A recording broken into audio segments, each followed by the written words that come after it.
Hola, ¿cómo están? Nuevamente un nuevo año, 2026, y comenzamos un programa especial. Nos encontramos en mi hogar, en mi casa, acá estamos en la comuna de Huechuraba.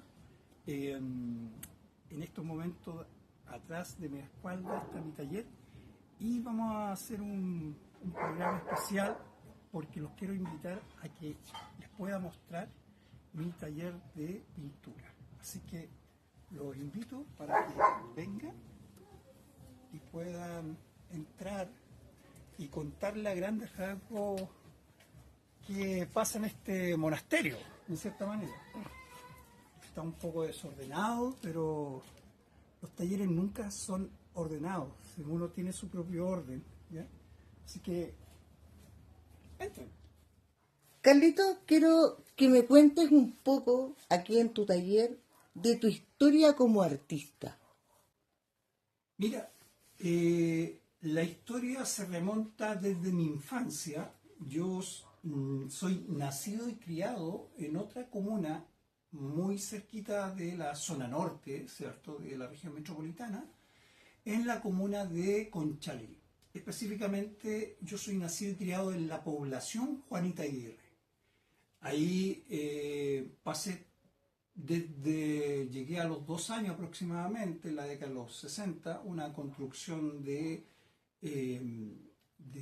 estas construcciones de la Corvi, de la época de Eduardo Frei Montalva, y desde ahí pasé toda mi etapa como infante, jugando como todo niño, y hubo algo que se me dirigió ese juego, ¿cierto?, hacia la pintura, hacia el dibujo, cosa que es natural para todo niño y niña, ¿cierto? Pero se me empezó a profundizar cada vez mucho más. Algo pasaba ahí. Y llegó un momento en mi niñez, alrededor de 10, 11 años, que yo le dije a mi padre, yo quiero estudiar arte, artes, porque miraba a mi papá, nos regalaba la revista una vez a la semana del Mampato, donde se podía ver ilustraciones, habían revistas argentinas, no sé cómo llegaron ahí, que me rompieron la cabeza, en términos, digamos, creativos. A mí me gustaba mucho leer, eh, y también el imaginario que yo iba absorbiendo. Y paralelo a eso estaba lo lúdico, el juego del chico, pero yo jugaba con cosas a lo mejor, con cualquier niño, pero recuerdo que, que a mi hermano, que es un año menor que yo, mi padre le llevó una cámara Royal, de estas con un rollito, con un lente, y tenía una película que era Pillín, me parece, de un perrito. Entonces uno iba moviéndola con una manivela, se proyectaba en una tela grande, todo muy alucinado, y veíamos los cuadros, cada cuadro. Y mirábamos una historia, y la mirábamos, y se repetía esa historia. Algo me pasó en mi cabeza que yo quise hacer cine también. Entonces, mi padre trabajaba como vendedor y le pedí estos rollos que vienen en estas máquinas antiguas para entregar un vale, ¿se acuerdan? Estos que eran larguitos. Entonces yo con un lápiz pasta hice los cuadritos y armé un sinfín de películas. Invitaba a mis vecinos, amigos de la cuadra, del pasaje, llegaban al patio, esa misma máquina, sacábamos la película y colocaba las películas que yo había dibujado. Eso es interesante. ¿Qué edad tenías cuando hacías Yo eso? creo que tengo que haber tenido entre 11 y 10 años aproximadamente, y ya estaba en esa volada. Lo veo desde ya una persona bastante viejita, un tatita, pero creo yo que fue algo muy impresionante. Y muy gatillante a lo mejor Y en también tu... jugamos con otro cabro que también tenía dedos para el piano, era muy bueno para el dibujo, y nosotros salíamos a las ferias, ¿cierto?, a buscar cartones de todo tipo, y los cortábamos, qué sé yo, con tijeritas y hacíamos como soldados de tipos de época, de la Edad Media, de la Revolución Francesa, de los alemanes, los franceses, lo que sea, independiente del desconocimiento que estábamos haciendo, ¿no? O hacíamos zoológicos, los colocábamos en el jardín. Nosotros creábamos nuestros propios juguetes para pasarlo bien, pero además no me daba cuenta que yo estaba nutriéndome y aportando algo que después fue gatillante y fundamental, que era llegar a estudiar arte. Ya pasamos por la infancia, tenemos claro tú que siempre tu mente, tu cerebro, tu forma de pensar era el arte, Sí. se notaba. ¿Qué pasa cuando le dices a tu papá, sabes que yo quiero estudiar arte? Mi padre, Víctor Mario Lizama Espinosa, un ser maravilloso. Él tenía una cosa increíble que era la parte social y creativa. Mi viejo era extraordinario. Nosotros creábamos también el Festival de Viña, cuando, qué sé yo, y él llegaba, nos miraba en nuestro patio, que era un patio muy bonito, largo, así lleno de parrones, poníamos foco, iluminábamos, bueno, éramos todos ahí, y él se levantaba los pantalones, quedaba como un enanito, y agarraba el micrófono, que era un palo de escoba, ¿ya? Y todos quedamos impresionados. Entonces, él estaba inserto también en esta locura de creación, ¿se entiende? ¿Sí? Siento que nunca fue artista, yo creo que siempre fue artista. Y él trabajaba en San Pablo, donde había locales eléctricos, ya que todavía hay locales eléctricos. Hay una empresa que se llamaba Electra, y era jefe de ventas. Y él, en esa época, todavía no existía la tecnología actual, todo se hacía en forma manual. Entonces las fachadas de los locales, los números, las letras arriba, el logotipo, lo que sea. Y él tenía un amigo que era Carlos Fogueraker. Y él ya me dijo, voy a buscar. Y empezó a consultar y llegó a ese pintor. Y le dice, sabes que yo conozco un lugar que es único en Chile y en Sudamérica, que se llama Liceo Experimental de Educación Artística, pero se tiene que preparar porque ahí no entra cualquiera. Se da una prueba de admisión. Y te voy a contactar con Benito Peña, que es un profesor que está en el centro, que es un maestro, y yo voy a ir a un lugar allá cerca de la Estación de los Héroes, recuerdo, un cuarto piso, un lugar antiguo, primera vez que yo sentí el olor a medium, a trementina, y eso me enamoró. Me volvió loco. Además, abajo había talleres de danza, de coro, se escuchaba un violín. Nunca, para mí fue fantástico. Y yo estudiaba allá en Conchalí, en un colegio, en el liceo en octavo, ¿cierto? Muy humilde, muy mala calidad, pésima calidad. Yo iba con una formación muy básica. Entonces, llego a un liceo, doy el examen, me preparé un año y quedé. Me fue muy bien, quedo ahí en la lista. Fantástico. Y mi viejo me lleva, entro, y para mí fue entrar a la universidad en el fondo, que no era universidad, era el Liceo Experimental. Y estaba ubicado allá en La Reina, en Avenida La Reina, arriba, en los cerros, en la precordillera. Ahí llegó olor a eucalipto, vi las montañas aquí cerca, era para mí. Y además vivía en Conchalí. Y el tramo era larguísimo, no existían las extensiones del metro que ahora tenemos, ¿te das cuenta? Entonces eran casi 2 horas. Me tenía que levantar a las 5 de la mañana para salir a las 5:30, 6, para llegar recién allá arriba a las 8:30. Y ahí estuve. Y eso para mí fue fundamental.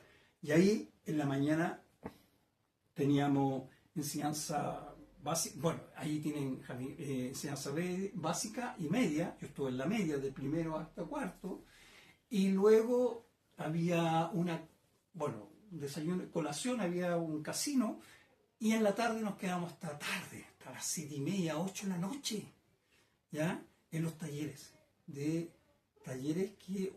la especialidad que uno tomaba. Yo tomé especialidad pintura gráfica y pintura, que era pintura al óleo, dibujo, grabado, escultura, joyería, telar, todo lo que es artes visuales que ahora se les denomina. Antes se les decía artes plásticas. ¿Te das cuenta? Entonces, esa formación para mí fue vital. Y ahí estuve desde los 13 años hasta los 17. O sea que podemos decir que tú, ¿cuántos años llevas siendo artista? Te estoy diciendo desde esa época hasta el día de hoy. Más de 50 años.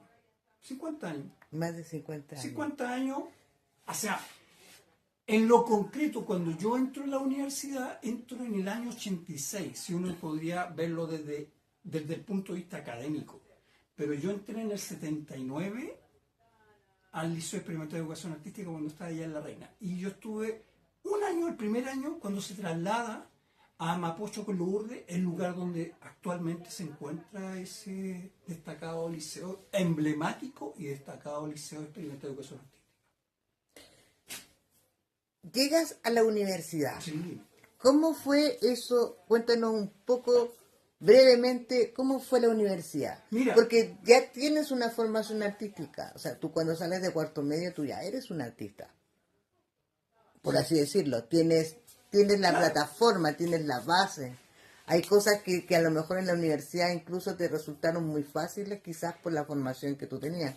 Cuéntanos un poco de eso. Es un buen punto de lo que tú señalas, porque yo entré de dos maneras. Yo, en esa época ya no es la PAES, me parece que se llama ahora. Sí, antiguamente le llamamos la prueba de actitud académica, ¿cierto? Después se transformó en otra nomenclatura y ahora creo que se llama la PAES. Y que en el fondo es casi lo mismo. Y yo me preparé, tomé un famoso preuniversitario, pero siempre con el objetivo de entrar a la carrera de arte, visuales, pintura, lo que sea, pero artes visuales. Yo no sabía, no tenía claridad, y además en esa época era súper reducida las universidades. Estaba recién germinando algunas universidades privadas, pero que eran casi mínimas. Entonces la exigencia era mayor. Y yo, como venía de estrato social bajo, de una población, ¿cierto? Y mi educación era mediocre. Yo tuve eso, como muchos y miles, millones de personas que estamos acá. Pero la fortuna que yo caí en el Liceo Experimental Artística, y eso me dio una base, lo que tú me dices. Entonces yo entré por el conducto regular, pero también había un convenio, ¿cierto?, entre el Liceo Experimental de Educación Artística con la Facultad de Artes Visuales de la Universidad de Chile. Entonces, ¿qué significó? Que seleccionaban a las personas más destacadas en nota y en producción y en obra, y dentro de ese listado estaba yo. Y yo salté como loco, pero tenía que hacer la pega. Y ahí éramos como un grupo de 7 o 8 personas, de chicos y chicas, ¿ya? Y dimos el examen especial, que se le llama, que en esa época existía, pero no estaba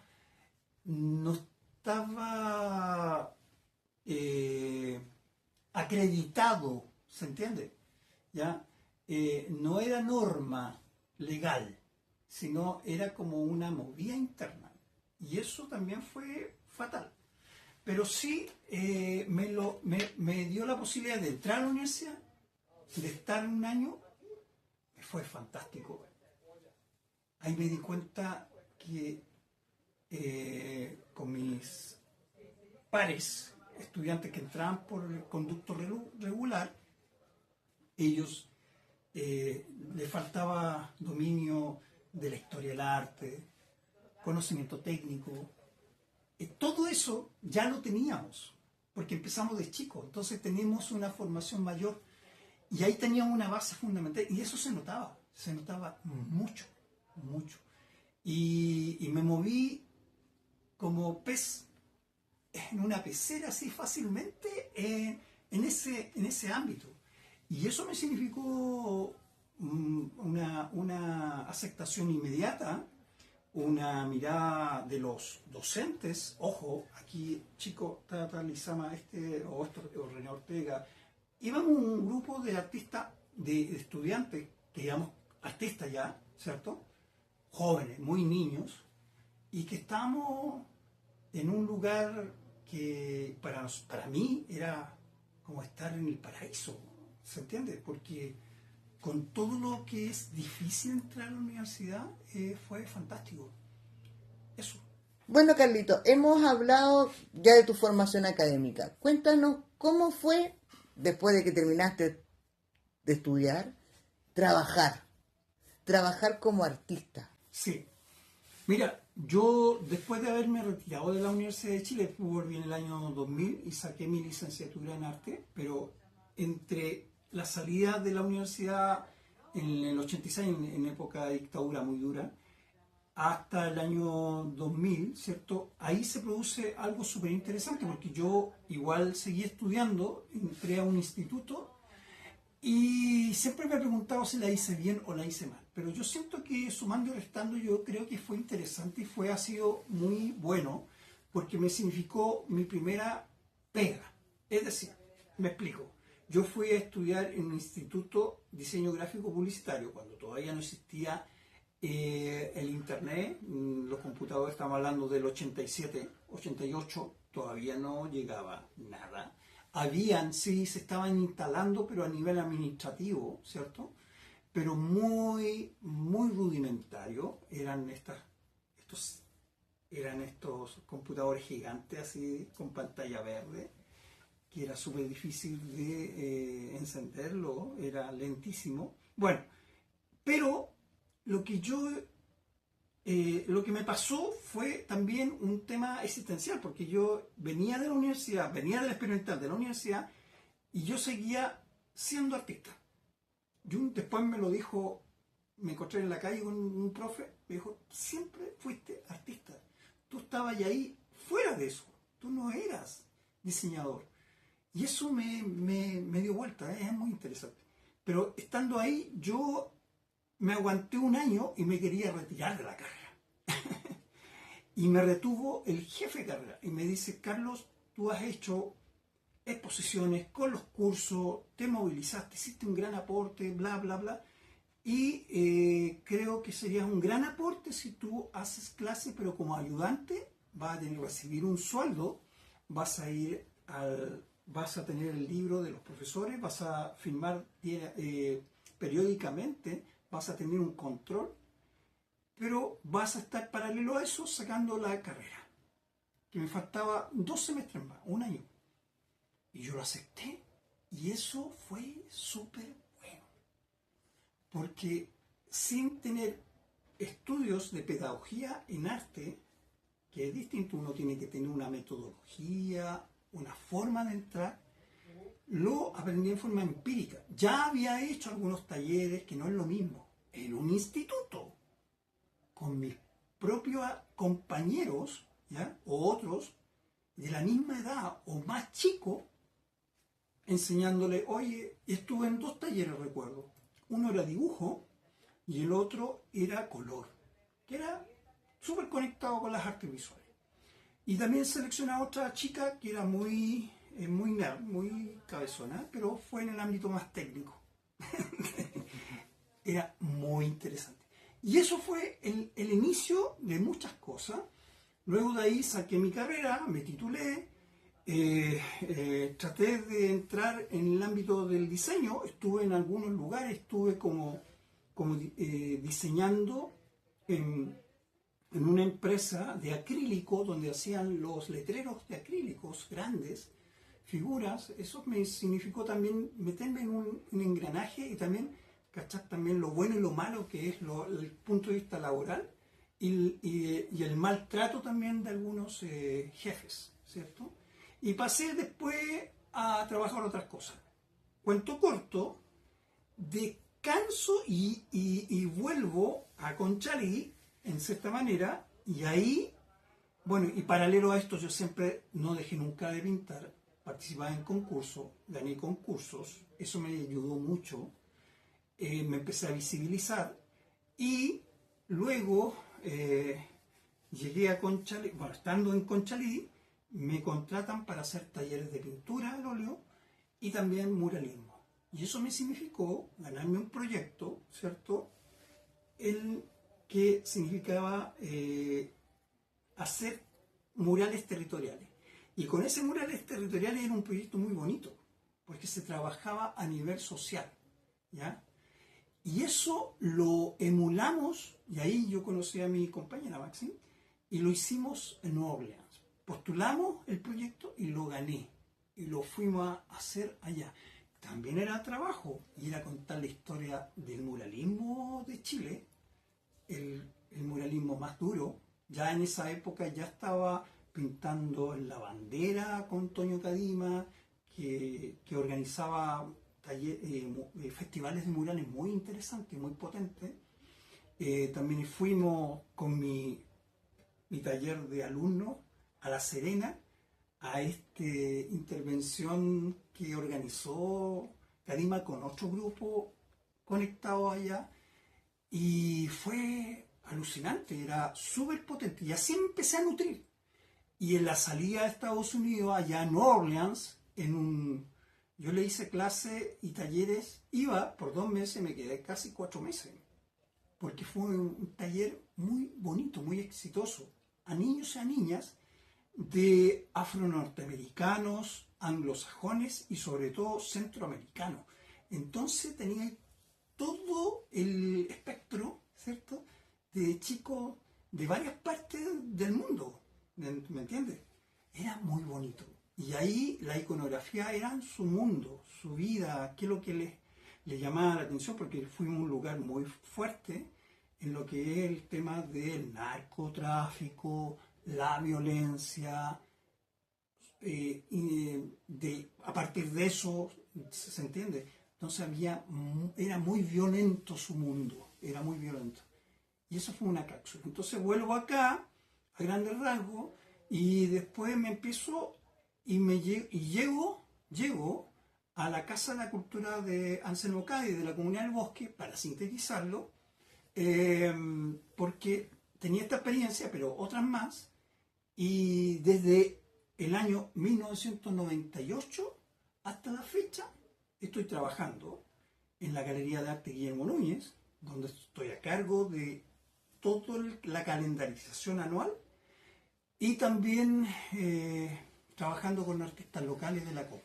Bueno, paralelo a mi trabajo laboral, que ya es muy extenso y ya lo acabo de comentar, hay por decirlo, otro carril que he estado desarrollando y para mí ha sido súper interesante y me ha encantado. Es entrar a participar en organizaciones sindicales del arte, por ejemplo, como la Asociación de Pintores y Escultores de Chile. Me asocié hace bastantes años atrás y mi trabajo ya me vinculaba con ello en forma natural. Y llegó un momento en que después me invitan a participar como socio, lo acepto, y ya estando como socio se empieza a profundizar este vínculo laboralmente con el gremio y me hacen la invitación de ser partícipe en el directorio. Y yo lo acepto, sabía que mis tiempos son súper limitados, a pesar de todo eso, ha sido una experiencia fabulosa de vinculación y trabajar, ¿cierto?, más profundamente con todo lo que tiene que ver desde la directiva con crear espacios expositivos, concursos, trabajar con el levantamiento de nuevos proyectos, homenaje, etcétera, etcétera. O sea, ha sido fabuloso y para mí, en la suma y resta, yo creo que más que resta, yo creo que ha sido fantástico. Me ha nutrido mucho y voy a continuar hasta donde pueda. Y donde pueda yo también aportar, ¿cierto?, de mi experiencia, ¿cierto? De todo mis vínculos y mis redes a que esta gran organización que este año cumple 86 años de vida, que no es menor, y en el mes de agosto vamos a tener una muestra en la Universidad Bernardo Higgins del director. Así que eso ha sido fantástico. Y otro elemento ha sido interesante vincularme con la revista Entre Paréntesis, ¿cierto? Conocer a Neda Pica, que es la directora de la revista, y armar proyectos. De repente se nos crea algunas locuras y las hacemos carne y las ponemos en relevancia, ¿cierto? Así es súper interesante, tanto el proyecto Mirada del Arte, que no ha podido tener su vínculo, pero yo creo que estando presente en la revista ya está moviéndose. Siento que no necesariamente tiene que estar siempre vinculado en un formato que es video. Creo que Mirada del Arte puede ir mutándose y puede ir aportando de distintas maneras, y siento que eso no lo ha perdido. Y ha sido súper interesante porque a mí me pone en desafíos y también me hace que pueda aportar desde mi trinchera hacia gente que está recién conociendo el mundo de las artes visuales en Chile, y no solamente desde el arte visual de Chile, sino también de Chile, pero a nivel local. Y eso es lo que a mí me interesa, cosa que hay muchos artistas talentosos o colectivos talentosos que no son visibilizados, y eso a mí me interesa visibilizarlo y también poner a disposición mi conocimiento, mi pedagogía, ¿cierto? A disposición del proyecto Mirada del Arte.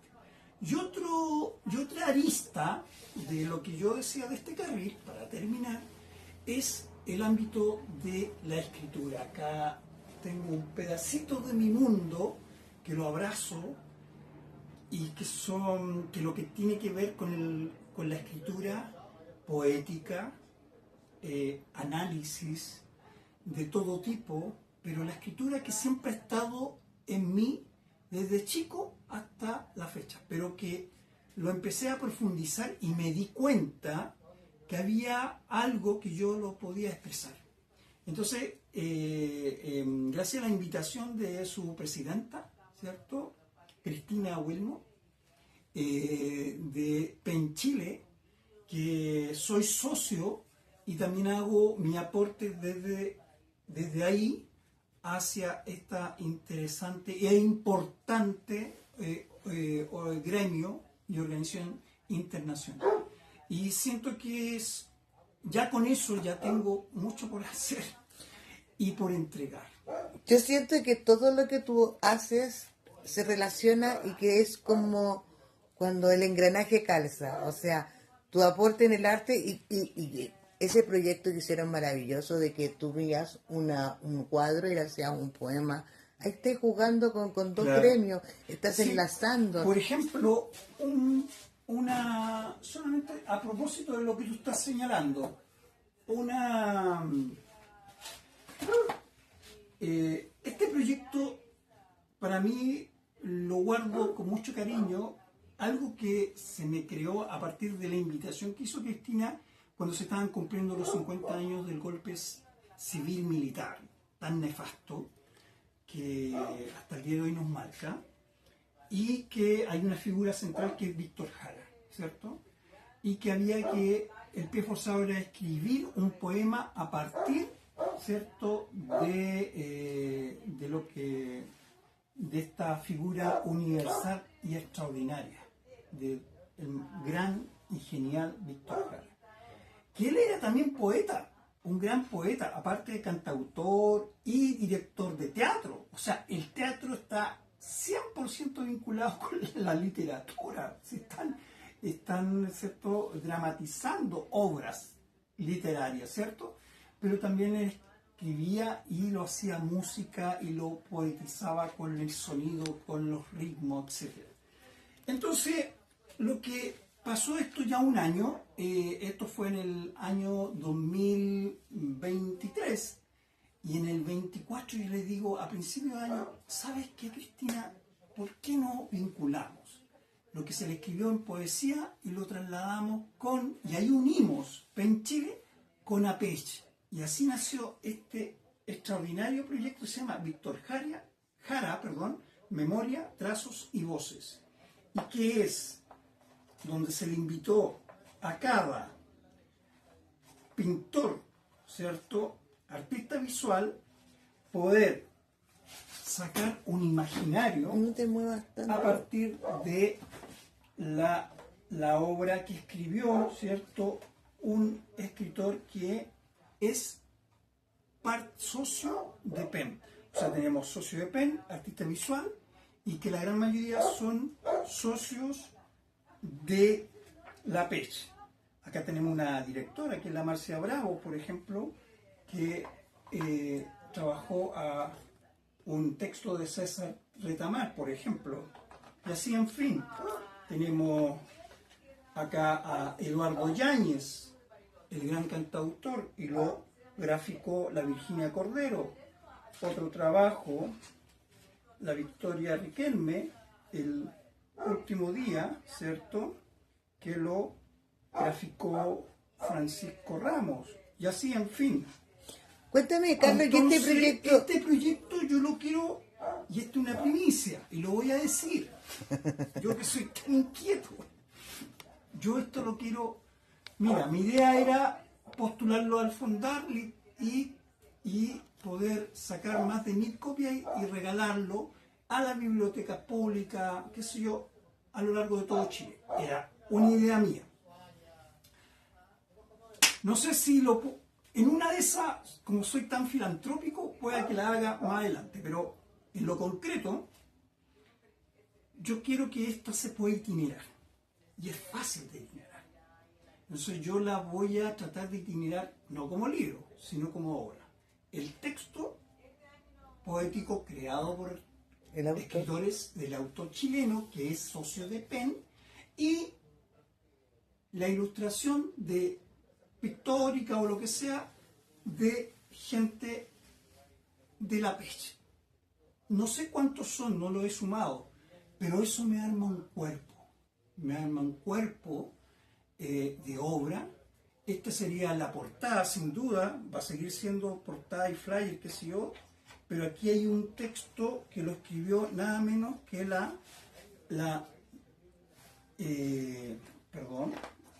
que no pudo, el prólogo lo hizo Diamela Altip. ¿Se entiende? Entonces, ya nosotros, esta obra de libro ya está lista para poder hacerla itinerar de otro formato, ¿se entiende?